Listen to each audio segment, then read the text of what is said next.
You're listening to She's the Business podcast. Now, how do you create more time for earning money, for working with clients without actually working any more hours? Now, today's episode, if you're at that point of feeling you're at full capacity, you simply cannot work anymore, you don't want to be working anymore in your business, maybe you want to even reduce the amount of hours you work in your business, but you're not at the earning level you'd like to be, you want to increase your revenue, then you need to listen in to what we're talking about in today's episode, because that is the sign that you've reached that point. You're at that next level, the time where you're about to break through to that next level. And it's going to require a few things that you may or may not be prepared for. So stay tuned.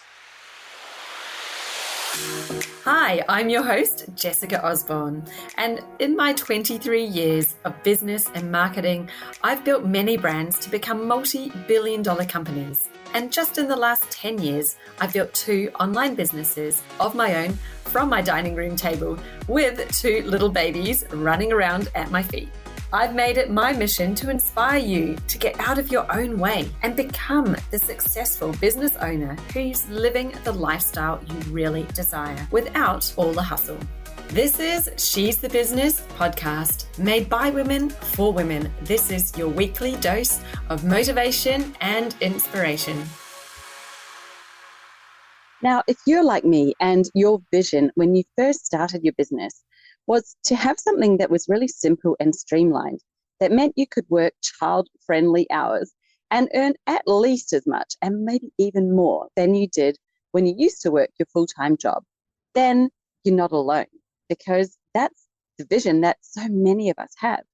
Yet if it's feeling like you're still just as far away from it as you were when you first started, and maybe you've started to lose a bit of faith in that possibility, like, is it even possible to have it? Then this is just a sign that currently the strategy you're using in your business is not designed to give you that outcome. Perhaps, and very often, what I see is so many strategies that have been built on what other people are doing in the market or what someone else says. Well, this is something that works. And so we're tacking together all these little pieces of advice that you hear out there and implementing them in our business, and then wondering why am I not getting that outcome that I wanted for my business?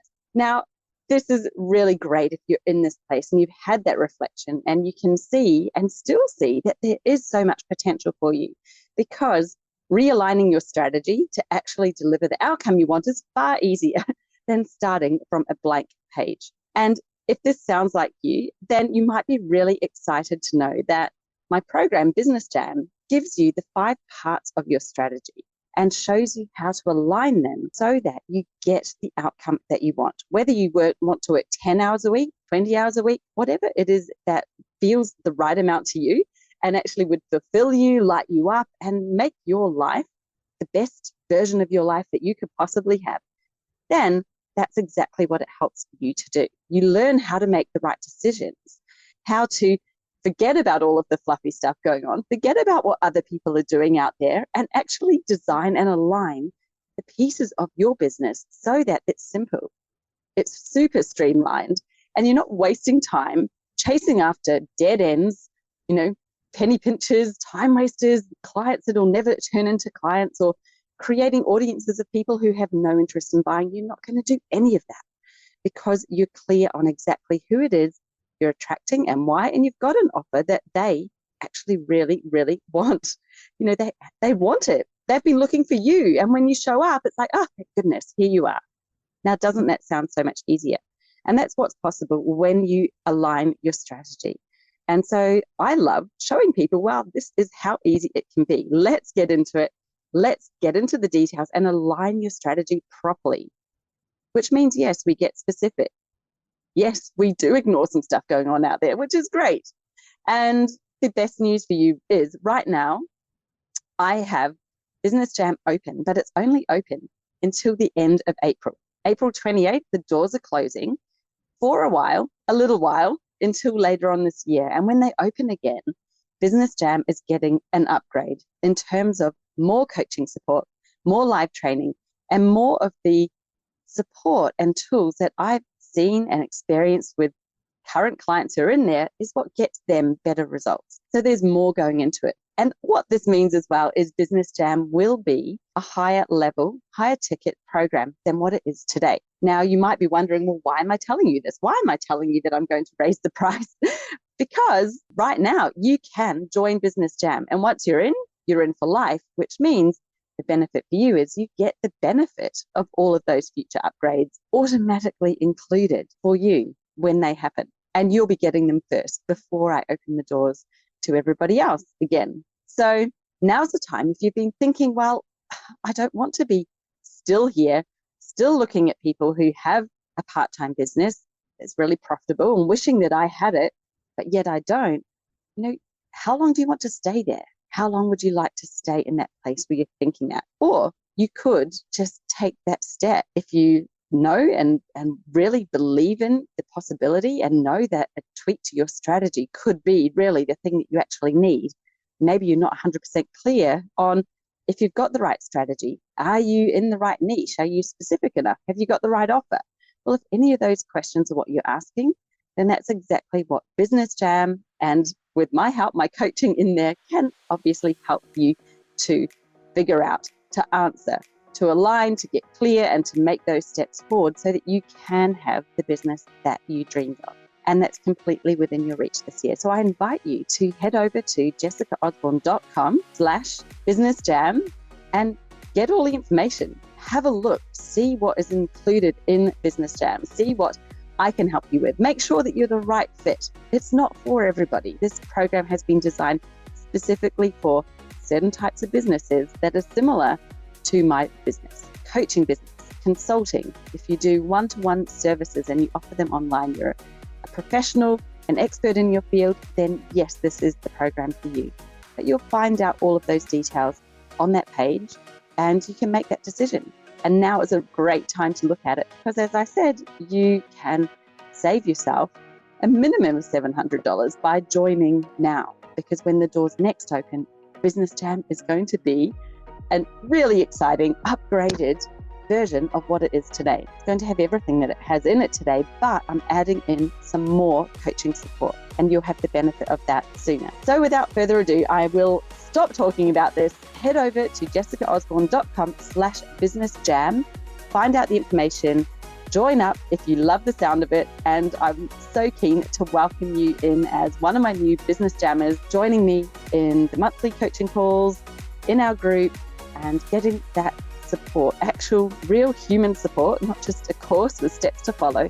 You'll get real human support, to help you clarify the thoughts that you have, answer the question, am I doing it right? Is this what I should be doing? Does this make sense? Well, guess what? That's what we do in Business Jam. So you're not left to go it alone. And I welcome you to come and join me in there. Now I will get on with today's episode. So let's press play and it's coming right up. Today, my very special guest is Chynna Benton, who's the head honcho and online business manager at Byte Bodega. She works with creatives and mission-driven entrepreneurs to help them build sustainable systems, allow them to scale their business with ease without working more hours. And that's all about streamlining the business and the back end and having the right team, support, and processes that helps you make it happen. Chynna has spent years working with 6- and 7-figure business owners who've been featured in all of the big news publications. And when she's not streamlining the back end of her clients' businesses as their right-hand person, then you can find her busy at home perfecting her sourdough recipe or maybe browsing a thrift shop.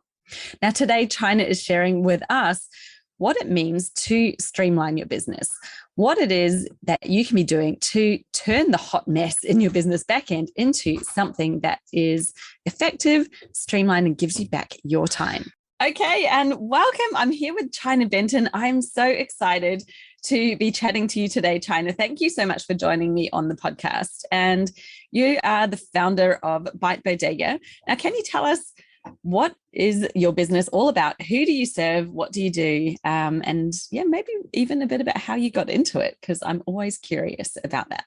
Yeah, thank you so much for having me. I'm super excited to be here. I am a online business manager. So at Byte Bodega, myself and my team member really focus on working with creative entrepreneurs specifically. Some people kind of teeter on that definition a little bit, but mostly creatives with everything on the back end of their business. So anything that we can do to help them automate, streamline, and really help them run their business with more intention and with more sustainability so that they don't feel overwhelmed all the time. So they don't feel like they have to do everything themselves, and that they can confidently outsource to their team and manage their team and trust their team to fulfill things on their behalf without having to be the person who is holding the team back from supporting them, right? So that they can move forward in doing that themselves. So that's kind of what we focus on all day, every day, is just organizing things.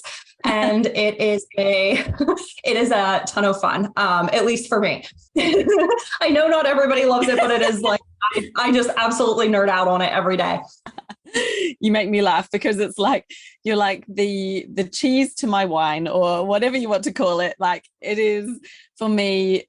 I love the vision. I love seeing the vision and being in that creation, and then the actual implementation, I start to lose the will to live. Like, I know that I really need a really good support team, somebody who can do the detail and loves the detail, loves getting into it. So when you say that kind of thing, I'm like, there is a perfect pairing there with so many entrepreneurs, because generally entrepreneurs are kind of visionary, people with ideas, people want to make things happen. But the thing is that we need something in the back end to actually drive the machine. Once we've sort of gone, here's the design of what we're creating and let's do this, it's really hard to do it all on your own, because most of us, we're not able to sit in both camps all the time. Like, I can do the detail if I have to. I'll sit down and I'll work through a spreadsheet. It's not what I like to do every day. It's not what I want to be doing with all of my time. And it's probably not what I should be doing either, right? Like, that's the whole thing, is what should we be doing? Now, I had a couple of questions that I wanted to ask you, and I was thinking, which one will I ask first? But maybe just quickly, like, how did you get into this business? How did you decide or discover that you love all of this stuff and that you're really good at it, and the whole online business space? Because I just find that really interesting. Yeah. And you did ask me this, but I totally skipped over it. So my fault, but so basically I started my business kind of on the side of my day job back in 2017. I worked in the wedding industry. So I helped brides plan their wedding and couples plan their wedding. Yeah. So I was naturally like a detail oriented person, because as one can imagine, couples are very detailed when it comes to their wedding day. So I kind of fell into VA work because I took an online course, and my business kind of like spiraled out of control in a good way. And I quit my job 6 months later to do VA work. And I kind of found in working with my VA clients that I was fulfilling the tasks. I was being the implementer that a VA is, but I also found that there were points when I would go to the clients and be like, we could make this so much easier if we just did X, Y, and Z.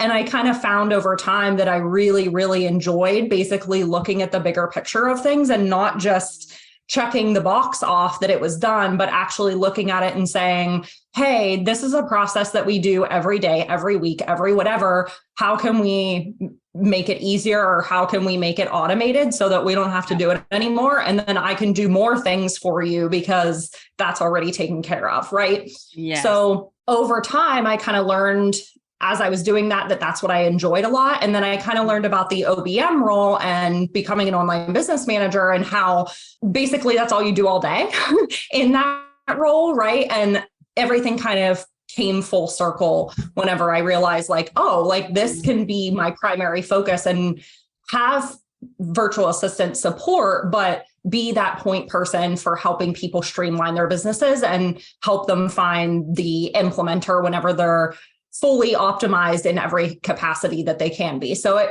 it really just kind of developed since I started in VA work, and it just kind of like slowly grew into what it is today. Yeah. That is, I can really see that progression. And that's awesome that you really recognize that in yourself as well, that where you're providing the most value is in actually overlooking the whole thing and finding ways that you can streamline and automate. Now, when we're talking about businesses, what level of business or what stage has someone got to by the time they're starting to need to be doing this? What do you think? Are they a couple of years in? Are they 5 years in? Like what? I mean, I know that is how long's a piece of string because everybody's a bit different. But if you were going to put a parameter on it, where do you see people are going to start to get the real value out of this kind of, somebody really looking at the business and doing that streamlining? What kind of factors might they have or be able to recognize in their own business that would be like, okay, you're at the time, you're at the place where it's the right time to start looking?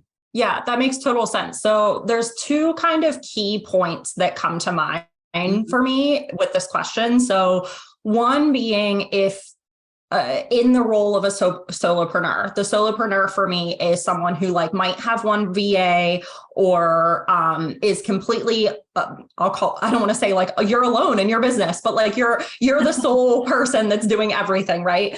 Those people, that stage of business, I think it's really critical that once you land your first 2 to 3 clients, that's when you're looking at the picture of how can I streamline things? How can I automate things? Because what I see a lot of solopreneurs do is they get their first couple clients and whenever you're just getting started, it's really easy to just be yeah, clients are booking me. And you just kind of do everything manually and you don't really take the time to think about how you can make things easier on yourself.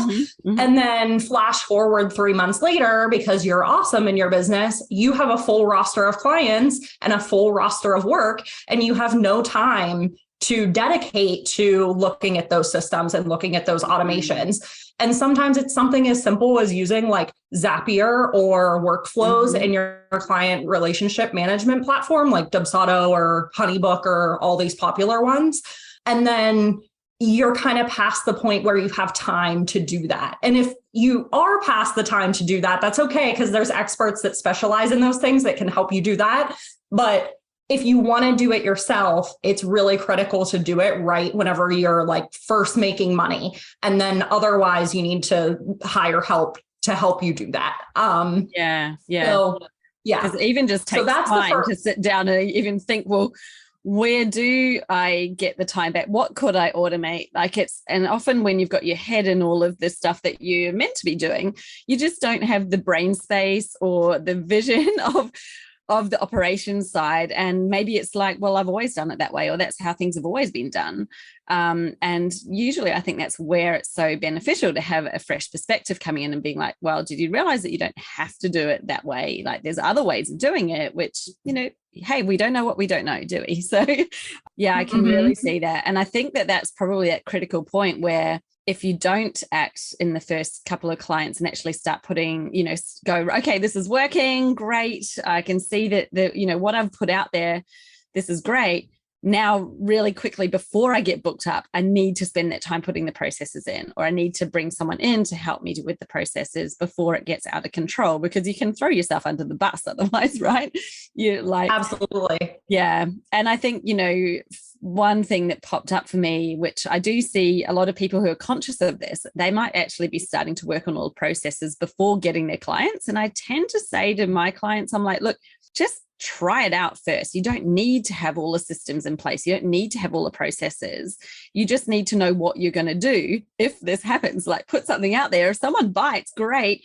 You just need to know what your next step is. You don't need to have it already done unless you think it's going to take you a really long time. But if you're well, I can put together that next email within a suitable amount of time, it's going to still be a good experience. How you can build your stuff as you go. I love to really leverage time and not to waste time. So creating something for something that may or may not work, to me, would be a waste of time. So I love that idea, but it's you really need to be thinking about it at the same time as you're doing it, as you say, otherwise you could get completely out of control. Yeah. And I totally agree. And that's why I advocate for waiting at least until you fulfill your services for at least 3 to 5 clients before you really dive into automations and stuff, because your process will probably change by your 5th client. You're going to notice things, and like, this is getting into your wheelhouse now, right? But like this is like, you're going to see like, oh, every client asks me this question at this point in my process. And that's something that whenever you go to set up your automations, you can address that, but you won't see that from client 1, and it'll help you map that out to build those things later. So yeah, fully agree. Yeah, absolutely. Now, what are the common things when you start working with somebody? What are those common things that you see them doing manually that you're like, wow, this is the low-hanging fruit. We can get that off your plate right now. Like, what are those ones that you see? Because I'm sure that you see patterns with your clients, like we see patterns with ours as well. But what are those ones that you love to dive in and that can really shift the needle for them early on? Yeah. So a lot of things for the smaller entrepreneur is things like sending invoices and sending contracts and sending inquiry response emails. So all of those things that you do at the same time for every single client at every point in the process, those are things that you can automate. So those like very repeatable, recurring things, like those things that I mentioned, are easily things that you can put automations in place for. And you should be able to essentially never send another invoice if you know how to set it up properly. Like, I don't do invoicing in my business because it just all does it for me. And it's crazy to me that like, you know, there are business owners that are like, oh my gosh, you know, like I sent my invoice 3 weeks late because I just forgot, you know, and it's totally normal because we're busy, and it's totally understandable. But, you know, it's just one of those things that you can trust the platforms that you're probably already paying for, frankly, to do it for you, and just like never think about it again and know it's done. So it's those sorts of things. Yeah, that is a huge one for me. I think I personally have a really big aversion to finances or managing them, because I'm like, I mean, money, I love money. I love being paid. It's all awesome. But when I started this business, I was just like, I do not want to spend my time sending invoices, chasing up invoices that aren't paid. Like, I do not even want to spend a minute doing that. That would just absolutely kill me, because I do not love it at all. And I think that was why I actually designed my services the way that I did, was like, you know, it's all done online. They pay up front. It's automatic payments. The invoicing comes out, or receipts come out from the system. There are no invoices. I'm never chasing one up, and there are never any unpaid ones. And I'm like, perfect. I spend 0 time doing that. So, perfect. You know, and I know that for some creatives, so, you know, they might be sitting there going, oh, but my business doesn't work that way. I've got different price points for each client. And obviously then you might invoice at different times during a project.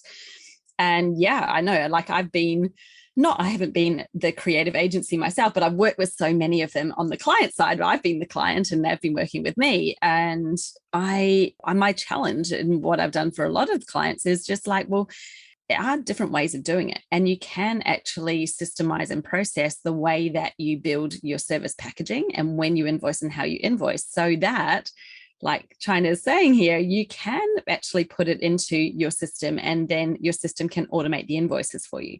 Like, the more you customize it and the more you try to make it exactly for each client, you know, and like, well, this project's stretching out and we have, you know, the timeframes have extended, so I can't send that invoice yet.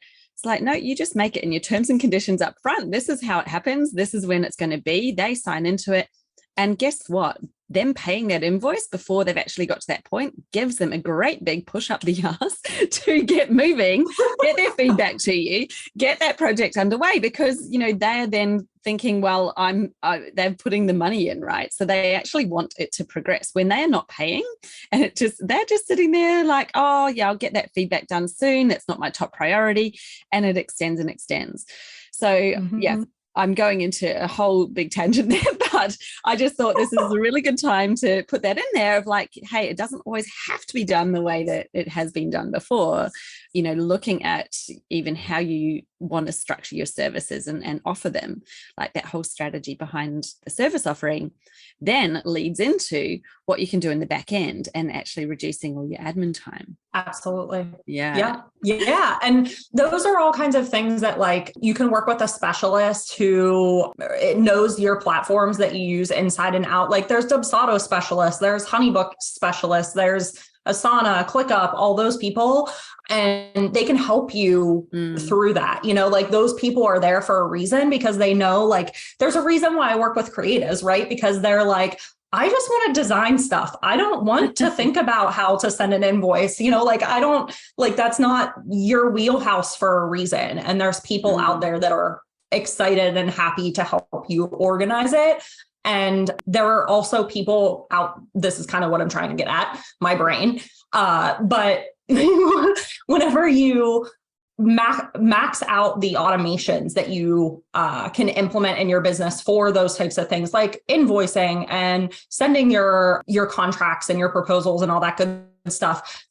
So there's this whole other pillar of your business once you kind of max out those automations that you still need support, right? There are certain things that you just straight up can't automate, and that's okay. That's normal. But there are people like virtual assistants, and we kind of touched on this in like my backstory, right? Of doing things like drafting your blog posts for you, or even just scheduling your blog posts for you. Podcast editing, you have a podcast editor. They help you immensely, right? Like there's things that you just simply can't use a platform for, and you need another skilled human in order to support you to do those things.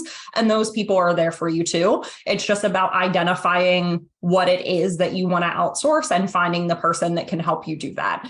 So there's kind of two main areas where you kind of have to think about like, am I outsourcing this to a platform, or am I outsourcing this to a human person who can help me? Yes, exactly. Because some things actually have to be done by a human. And yeah, I think you made a really good point there. For example, the podcast, there's quite a lot of work that goes into editing the episodes and, putting the pieces together, intros and whatever else. And that was something that I knew, well, hey, I could probably do it.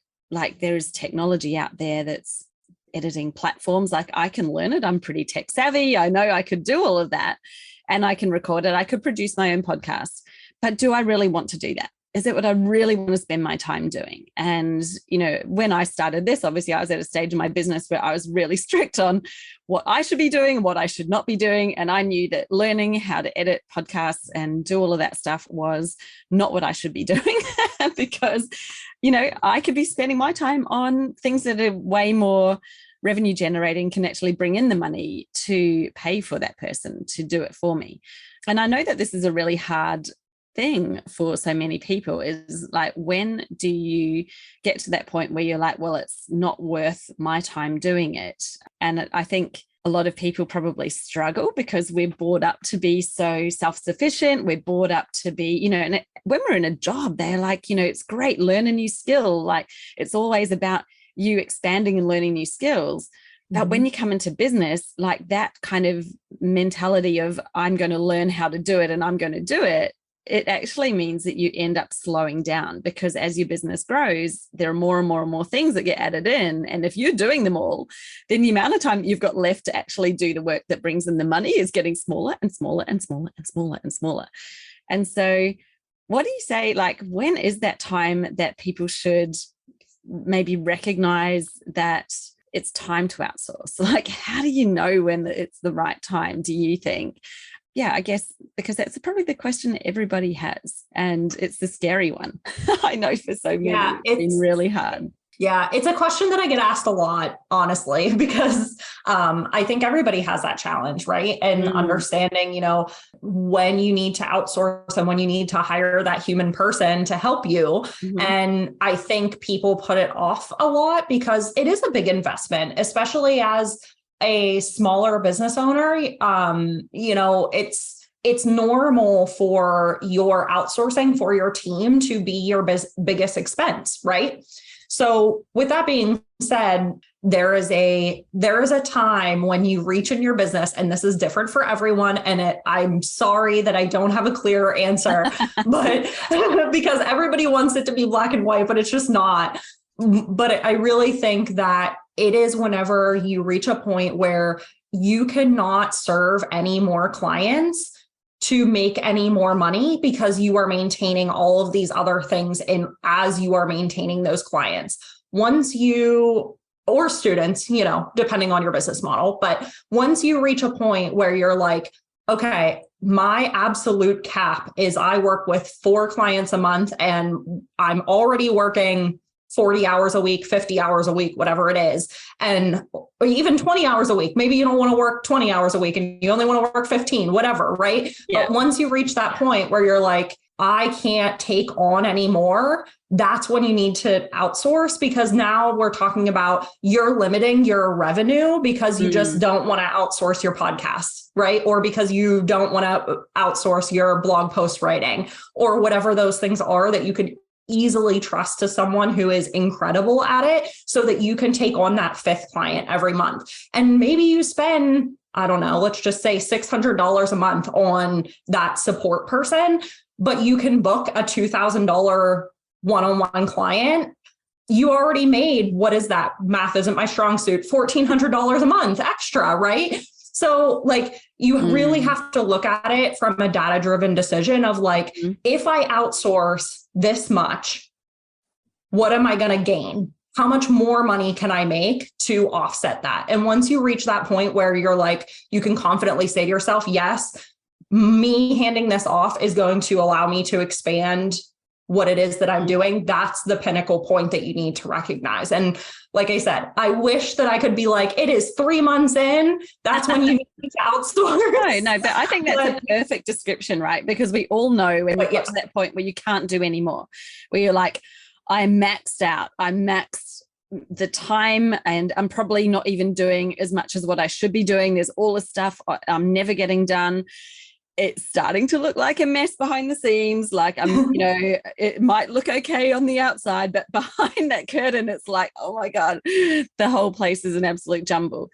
I think we all know when you've got to that point, and, some of us may have already started to outsource, but I think if you got to that point and you can't make any more money because you've got no more time to bring in any more clients, then that is the time that you start going, well, what are the low level tasks that are not worth my hourly rate, but that are worth someone else's hourly rate to do? Because anything that you do, then you're gaining, like Chynna said, I think that there's a whole thing, a lot of the time we automatically think that means that we're making less. I used to be making $100 an hour, but now if I'm spending $20 an hour to hire someone, it means I'm only making $80 an hour. It's no, but you're actually gaining the ability to make more, because some of those hours that you were doing before, you were doing in the back end of your business where you're not earning any money. You're now turning those hours into earning hours. So instead of making 0, you can now make 80. And that's better than 0. So it's a real shift in how you think about the money. And, I really have gone even a step further, and I love to challenge people to do this, is stop thinking about your business as you as an employee on an hourly rate, because that is the real one thing that's holding you back and often is stopping you from outsourcing and being able to make more money, is because you're thinking, it's cutting down what I'm earning, it's taking away my earnings and giving it to someone else. It's absolutely not. You now have a business. So what you're doing when you're getting clients and you're charging them is you making money for the business. The business is then spending money on people or technology to help you make more. It's not connected in that way. There's income and there's expense. And when you can separate the two out and think, how can I make more? Well, I need to be able to have more clients, then I need to free up the time. And I'd rather pay $20 to be able to make 80 than continue in this place where I'm just stuck at that plateau. And it's because you've been able to separate the earning from the outgoing. and seeing that the outgoing is actually not an outgoing at all. It's an investment in you being able to make more. So it's investing a little bit to make 4 times that often, or maybe even more. Like the more you can separate those two, just the more possibilities open up for you.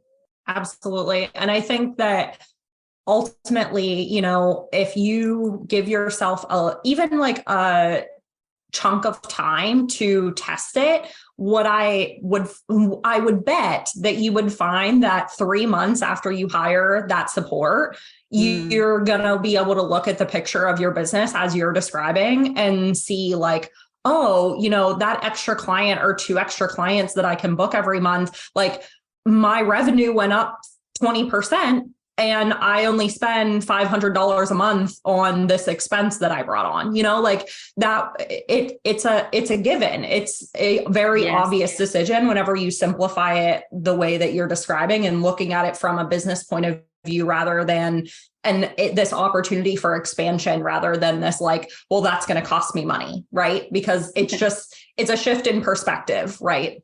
Yeah, absolutely. And I think the other big things, that's probably the one, I reckon, the biggest thing that stops people from outsourcing because they feel like it's taking away what they're earning. And it's like, okay, it's not. It's actually helping you be able to earn more.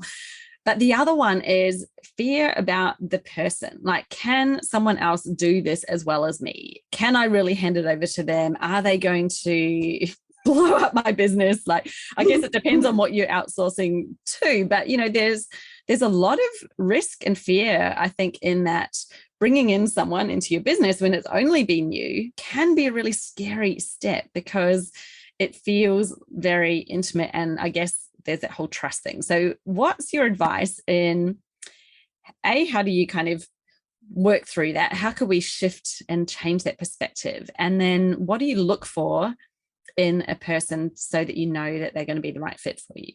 Yeah. So I just want to acknowledge anybody in your community that's listening to this, that if this is how you feel, everyone feels this way whenever they're talking about their first hire. Literally everyone. Even whenever I was a VA, people would come to me and they're like, I'm really nervous about hiring somebody, but like, I know I need to. And like, everyone's kind of in that place when they get started. And if you're not, I am applauding you from over here, but chances are you're with everyone else in this bigger boat. So with that being said, I really encourage you to consider, if you're in this place, to think about how you can serve your community and your clients better with more support. Because whenever you back up for a minute and think about like, does it take you 2 or 3 days to answer an email because you're so overwhelmed and like mentally drained that you can't get back to your clients within a certain amount of time? Are you missing leads coming through your inbox because you're not responding to them or you're missing them? Are you forgetting to send your invoice and then, you don't get paid in time? Those sorts of things. Mm-hmm.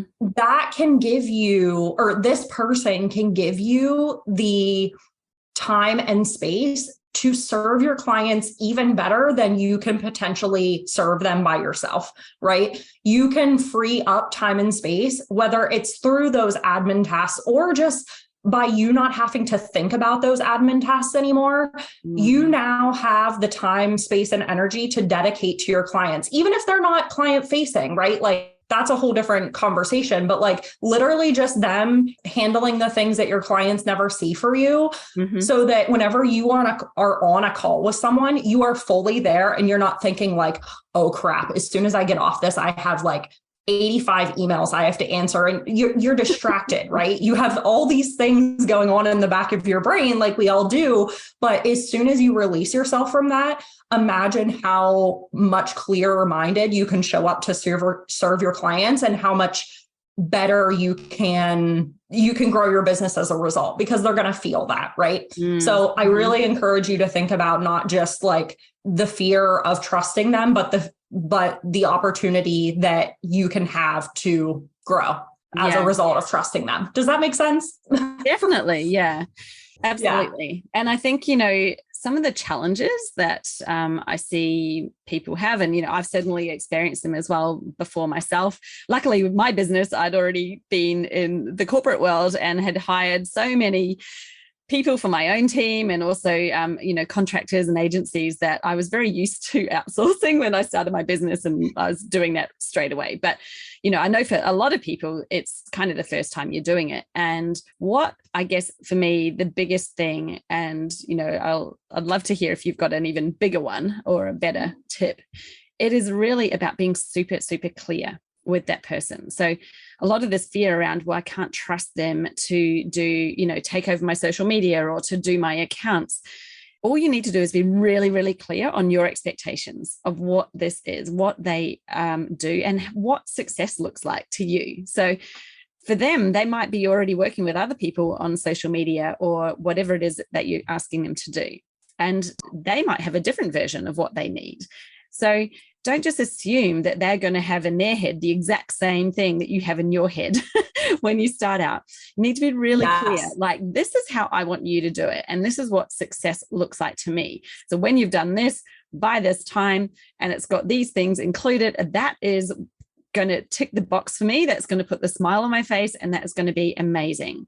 If you don't communicate that, then there's this huge gap between what you're expecting. And so there's this huge disconnect between what you think it is, what success looks like, and what your expectation is, and what they probably have as their preconceived idea of how they should be doing their job based on how they've done it in the past or who they've worked for in the past, and maybe what they had asked them to do.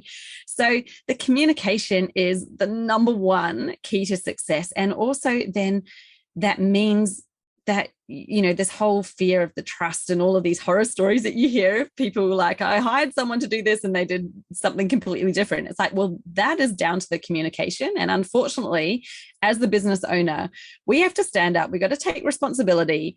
If they didn't do what we wanted, it's our fault. 99% of the time, we didn't communicate it effectively. And that can be a hard pill to swallow. So sorry if that's triggered anybody, or if you're like, wow, I had someone who just totally didn't do what I asked. Like, well, they probably didn't get it. If they didn't do as you asked, and they had the right skills, they actually had the skills to do it, then they didn't understand. So there was something lacking there. And it's a really good question to go back and go, well, how could I have communicated that better? What did I miss? What didn't I explain to them? Or what did I kind of have in my head that never came out?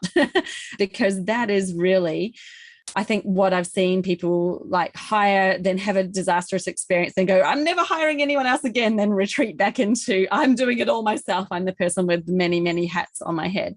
That is going to, really keep you stuck in that place. So it's like actually going, hey, that's okay. I had a bad experience.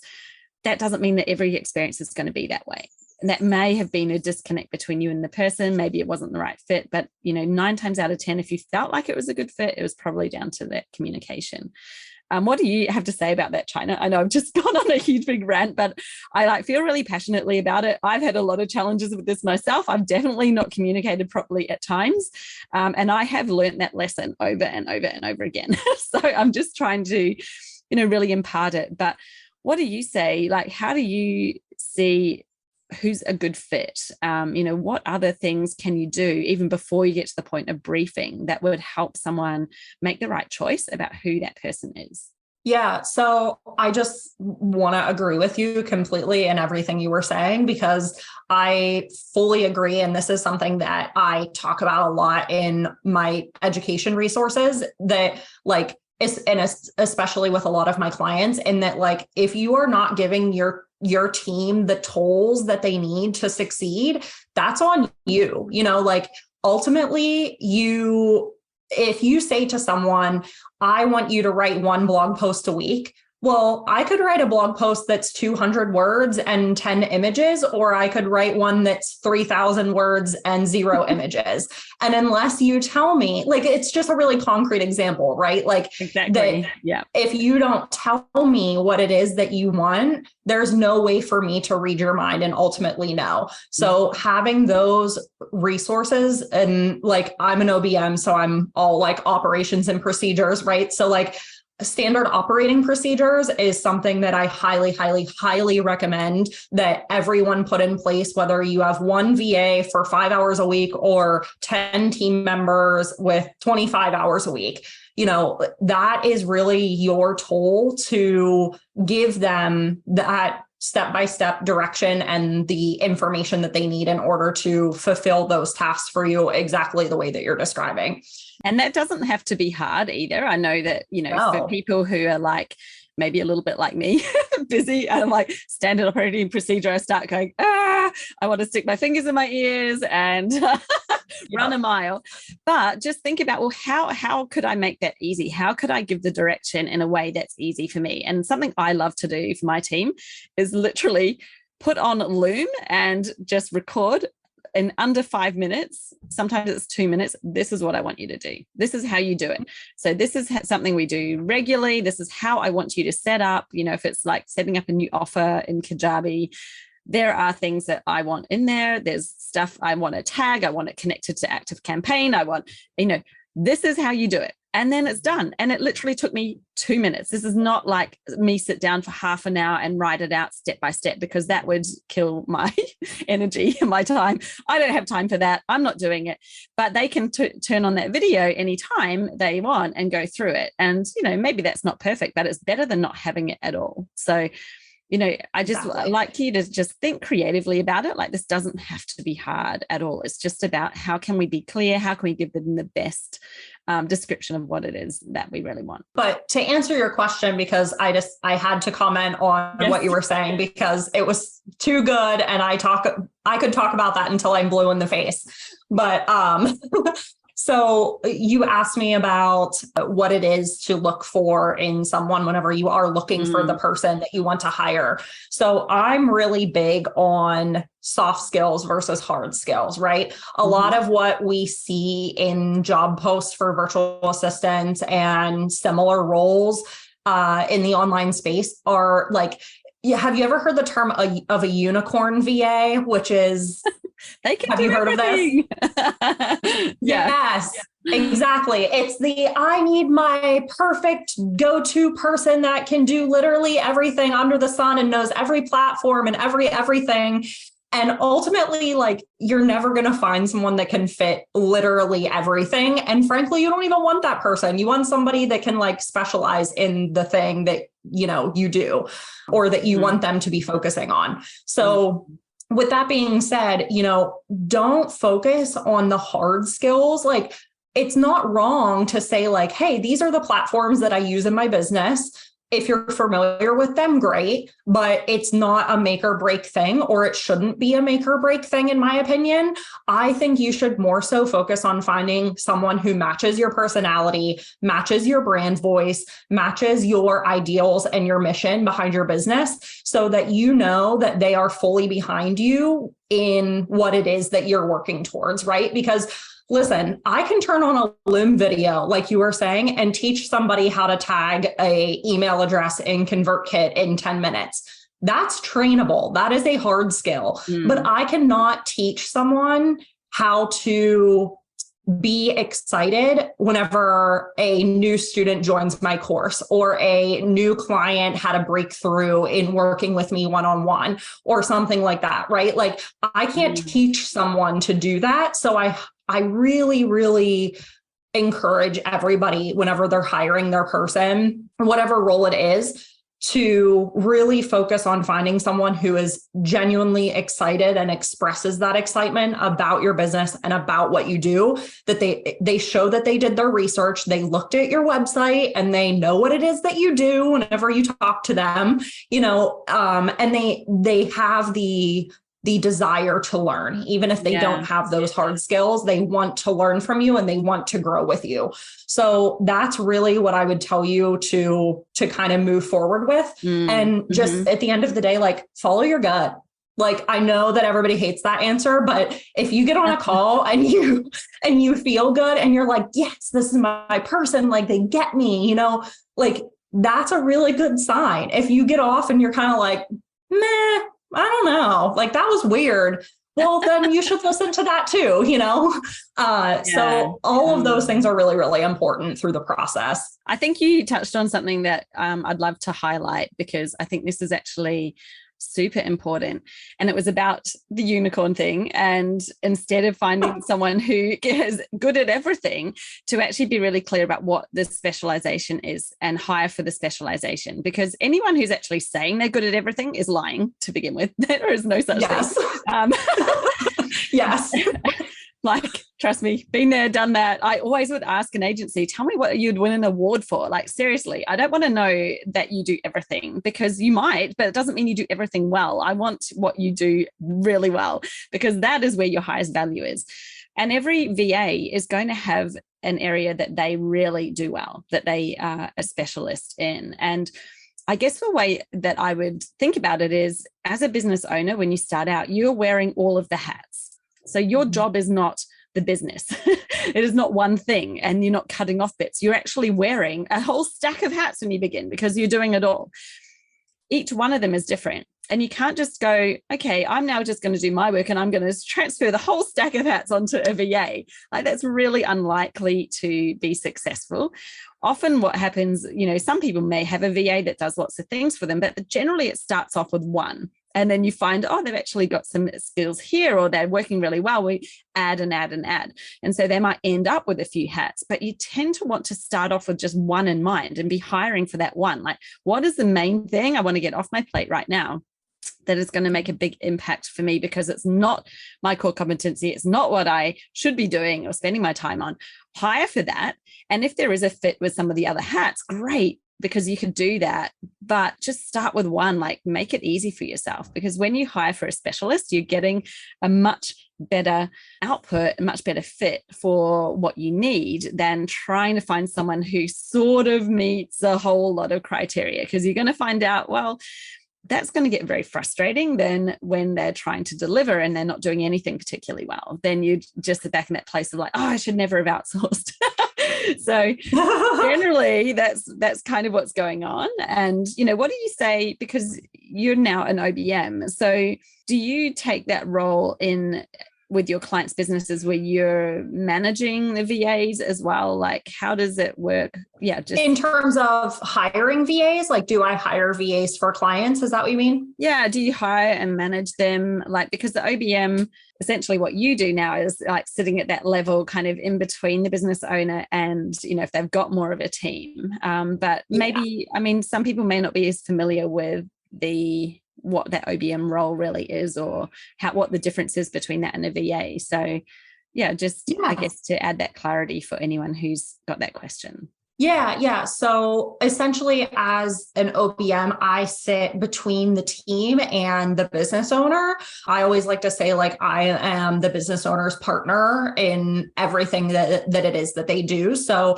generally, whenever I start working with a business owner, they probably have at least 3 to 5 team members on their team already. And they are going through the motions of managing that team whenever they bring me on. But then I step into that role of managing the team and managing the project so that they no longer have to do that. So every time your team member comes to you and says, hey, I need you to review this and approve it so I know that I can post it, that's no longer the business owner. That's me now. And whenever we talk about filming looms and creating SOPs and outlining projects for your next launch or those sorts of things, like, now that is my role rather than the business owner's role. So the VA would be answering to me and I am answering to the business owner in the structure where it is that I'm in place. And yes, I would hire contractors and team members for my business owners and my clients whenever that point, may or may not come up. So if we find that for whatever reason, we want to launch a podcast because we never had one before and we need a podcast editor, like, that would be something that I would support them with. So this whole hiring process that we're talking about is something that I go through all the time, but just on the behalf of my clients, right? So I do a lot of this, like, looking at the hard skills versus the soft skills and like the specialist versus the generalist and all of these things that we're talking about. Yeah. Yeah. Amazing. There's just so much in that. I think we could talk about it for ages. I love all of this stuff because to me, like, streamlining business is number one. What do you call it? I mean, if you don't have that, then you end up just working so much more than you need to. And for me, business is so that I could have the life that I wanted. Like, less work, more life is a hashtag I love to use on a lot of my social media because it's why I'm doing this. Otherwise, I could go and sit in an office and work, 40 hours a week and build someone else's dream. But I want to have my dream, and I don't want to be spending all of my day doing it. I actually want to be enjoying my life and being in control. So I think the only way you can do that is streamlining, and it means, having somebody or having some things in the back end, systems and people that mean that you're not spending all of your time in the operations that, really quickly grows. So thanks so much for sharing all of that wisdom. Do you have any final thoughts or tips, something, a little nugget that you wanted to give to the audience before we sign off for today? I think just if you're listening to this conversation and you're still kind of in that, like, I don't know if I can trust someone. I don't think that I'd be able to find that person for me. You might be able to find that person, but like, I don't know how to hire somebody and I don't really feel confident in that process, or I don't know how to make an SOP or any of these things that, we talked about. Just know that there are people out there who want to support you in your dream and support you in building that lifestyle that you were just talking about. Like, there are people who like passionately want to see you succeed and want to help you do that. And if you are looking for that person and those people exist, you will find success with outsourcing. It's not as complicated as it feels. There's a lot of technicalities and a lot of things that like we can dive into, and like we were saying, we can talk about this forever, right? But ultimately, like, just know at the end of the day that there are people that want to help you and they're excited to help you. You just have to go out there and find them, and they want to find you too. So they'll be there waiting to hear from you. Yeah. So just trust yourself and trust the process and you will find success. Yeah. And it's never too late to start, you might be like, oh, well, I've got to this point and it's just how it is. It's never too late. It's never too early really either. And I think once you're up and running and you're going, then that's when you can start thinking, what's the first hat I can take off my head? Exactly. And yeah, there are some easy questions that you can ask, even if you're like, I don't even know what I should outsource first. Well, that's a good question to ask yourself because your subconscious knows. What do you not want to be doing? Ask yourself that and then just wait for the answer to appear, because it will, without you sitting there, feeling frustrated or trying really hard to work it out. You will know deep down what that thing is that you really should be getting off your plate. Absolutely. We all have the things that we dread doing. And as soon as you feel that dread, that's a surefire sign. Yeah, absolutely. If it saps your energy and you don't want to be doing it, then that is one of the things that you should be looking at first. For absolutely sure. Exactly. Amazing. Thank you so much, Chynna. Now, if people want to connect with you, because I know that you are active on your Instagram, how can people find you? Where can they connect if they want to learn a bit more and even, chat more about the OBM piece? Because I know we've kind of covered a lot about initial outsourcing and what you do. You come in, when people have already got a couple of team members or at that point where they're needing to grow them. And there's a whole heap we could have talked about there as well. Like, what's happening in the business back end? Well, how do we get it under control? But people have questions. Where can they best connect with you? Yeah. So you can find me on Instagram at Byte_Bodega. That's Byte as in megabyte. And I am at bytebodega.com as well. And there's lots of blog posts and good stuff there. And you can see me dancing around on Instagram Reels if you go and find me there as well. So you can connect with me wherever on either one of those. And that's where I hang out the most. Awesome. I'll hook all that up in the show notes so that you can find that easily. Just click through and you can find Chynna on her socials or her website. So thank you. Thanks so much, Chynna. Appreciate your time sharing so much with us today. It's been a really, really interesting chat. Absolutely. Thank you so much for having me. This was so much fun. And I'm so excited to hear about how everybody outsources as a result. Yes. Let us know. Like, drop into the DMs. If you see us post this episode, tell us how you're getting on with your outsourcing. Like, we love to know any feedback that you've got as well about what you find difficult. We'd love to hear it. So hopefully this episode has been helpful and it's helped you think about some things in a different way. And we would love to hear if that has made a change to you as well. So thank you. Thank you. Thank you so much for tuning in to another episode of She's the Business podcast. I hope that you've been enjoying it as much as I have in creating the content to bring to you. So I really appreciate you being here. I appreciate your presence and your attention. Now, if you love the podcast or maybe you just loved today's episode, then I would absolutely appreciate it if you would go to Apple Podcasts, scroll down, hit the 5 stars, and then leave me a short review about what it was that you really enjoyed in this episode, or maybe in the podcast overall. And when I receive those reviews, then I love to give those reviewers a shout out on my future podcast episodes. So you never know, you may hear your name getting a shout out in a future episode if you do that. So thank you once again for your time, and I'll see you next time on She's the Business.